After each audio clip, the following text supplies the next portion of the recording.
மனநலம், உடல்நலம் பாதிக்கப்பட்ட மாணவர்களுக்கு பாடம் எடுக்கக்கூடிய சிறப்பாசிரியர்கள் பணி நிரந்தரம் கோரி சென்னை டிபிஐ வளாகம் முன் போராட்டத்தில் ஈடுபட்டனர். தங்களுக்கு மாதம் 7,000 ரூபாய் மட்டுமே சம்பளம் தரப்படுகிறது என்றும் முதலமைச்சர் தங்களது கோரிக்கையை நிறைவேற்ற வேண்டும் எனவும் அவர்கள் வலியுறுத்தினர்.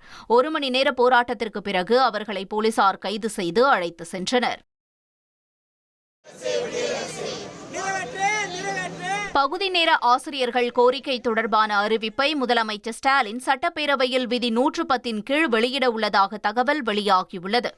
அரசு பள்ளிகளில் பணிபுரியும் பகுதி நேர ஆசிரியர்கள் பணி நிரந்தரம் கோரி தொடர்ச்சியாக சென்னையில் போராடி வருகின்றனர்.